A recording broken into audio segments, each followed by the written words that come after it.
Welcome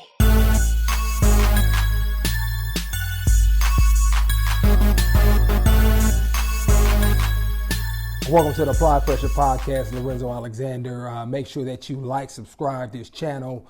Also check me out on Instagram, right? IG, Lorenzo_John. And it's a pleasure to be here today. And I really want to just speak about this week of the NFL, right? This past week we had a ton of guys get released, waived, cut, however you want to put it, whatever their situation is. And, you know, being an undrafted guy myself, I had my fair share of that experience and what that looked like. And it looked very differently from the start of my career to the end when I was married and had kids. And probably happened to me maybe 4 or 5 times for various reasons. And I think I want to focus on the last one. The last one was probably the most impactful, the most revealing. I think I was mature enough to see it for what it was. And as I transitioned away from the Arizona Cardinals, I actually had an expectation of what God was going to do and how he was going to show up in my life.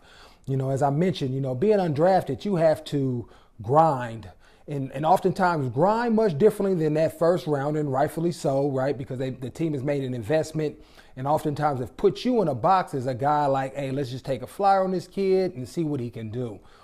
Now, fortunately for me, being around great teammates, great coaching, and being in the right place at the right time a lot of times, I was able to evolve into a guy to where you could create some type of stability in the NFL, right? That's a real loose word I want to use because there's really never any stability. We just saw that with Micah Parsons, right? One of the greatest players we've seen, especially in this generation, get traded. So I use the word stability very loosely, but I was able to create a career to where I would have some opportunities and never feel like I was ever going to be that bubble guy. I eventually ended up in Arizona, sustained a significant injury with my Liz Frank. And because of that, was not quite the same player. I actually thought I was going to get released much earlier, but I played that following season in 2014. When I came back, was starting to feel like myself again, out there balling, flying around, especially on special teams, had some plays at the linebacker job. But I ultimately felt at the end of the day, we had played Oakland. They didn't put me as a captain, which typically is a tradition. And remember, at this time, I'm like year 10 or 11 in the preseason. And then also, when I came back, I vividly remember my defensive coordinator walking by me on the plane on the way home, James Betcher, and patting me on my back. I was like, man, if the writing ain't on the wall for this, it's on the wall, right? And I think a lot of it had to stem with the team wasn't quite sure, was I going to be able to bounce back, right? I was over 30, and that mindset of you're over the hill when you turn 30, which I get, which I think is really maybe I'm an outlier because we know the end of my story and how I came on at the end, but they released me. They like Lamar Woodley, who was a really good player who our coaching staff had some familiarity with the Pittsburgh Steelers tie, and all of that was cool. So I understood why I got released, right? And so that's going to be very different for everybody. But at the end of the day, we all find ourselves, right, out of a job and essentially on the street. And so this is where I want to talk about why character matters, right? Oftentimes, especially in the NFL, the higher levels you go up where the money's involved, it's about winning. Right? Production on the field is the main thing. But at some point, that production may wane a little bit. It may decrease as you get older. You may have an injury like me, right? And you may not be the same type of athlete and player. And so what is the difference of me being out of a job and really getting retired in I think it was the year 12, maybe 11 or 12, versus being able to finish out my career and play 15 years and add 5 years after that, right? So maybe it was year 10, 5 years after I got cut in Arizona to my career. It comes down to character, the person that I had become, and that people felt brought value to their organization, to the locker room, and to the community. Yeah, oftentimes people want to figure out what value they can get in their pockets, right? But essentially the character that I had developed by being around some great men elongated my career and allowed me to experience something special in Buffalo. And so, yes, the main thing is what happens on the field. But you have to make sure that you are cultivating yourself in a way where when your athletic ability starts to decline, you have other value. Because I was told this once I got cut, right? The special teams coach in Oakland, Brad Seeley, calls Amos, who's our special teams coach in Arizona, and was like, hey man, why'd y'all move off of Zoe?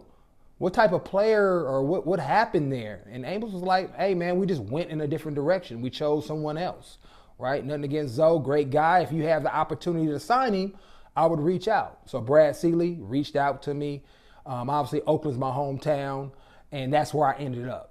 Ended up back home playing for the Oakland Raiders, even though I grew up a Niners fan. But I had a job. I had an opportunity, not because of what I could do on the football field, right, but mainly because of who I was and how I impacted the locker room where I'm around you. So all my youth coaches, all my parents, let's make sure we're focusing on that as we're going along and not just highlighting the athletic prowess and awards and all those things, because at some point it becomes more about who you are when we talk about consistency, because all of our physical attributes over time, because Father Time is undefeated, eventually decays and goes away. And then what type of value am I bringing, right, to that space that I'm in? And for me, it was the character. And it allowed me to showcase my talents once again on special teams. I balled out. Brad Seeley used to have this award or this point system where you would tier all of your points in various ways. And at the end of that year, after having a significant Liz Frank injury 2 years prior, I don't know if I'm still the top leader, but I was a top leader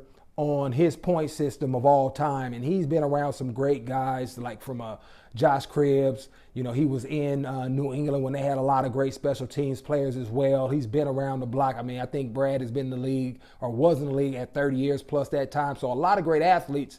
But I was able, because of my character, to get another opportunity and go out there and showcase who I was and really prove to the rest of the NFL that I was back healthy. All right. And then number two, it's all about perspective. I think earlier on in my career, I'm like, woe is me, man. What is going on? I can't get a break. For my athletes, right, have a different perspective. For me, it's about what was God about to do in my life. And I had some other things to teach me that he's always moving me and transitioning me for a bigger purpose. I just have to be ready for it and see it and have the right perspective as I go. But I had my cousin, who I grew up with, spent 10 years in prison. And just as I was signing with Oakland and going to Oakland, I found that he was going out. Getting out of prison, right?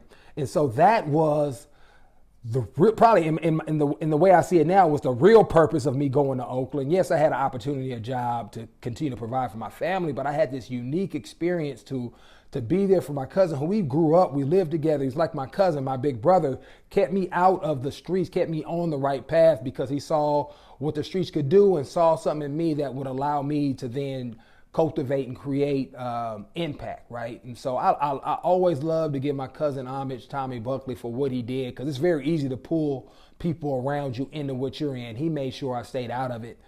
But I was able to be there, you know, as another person in our family, just to support him coming home and kind of re-jumpstarting his life. And so that was really a privilege for me. And so, yes, getting cut sucks, right? Being told, yeah, we don't want you sucks, but there is a bigger picture going on.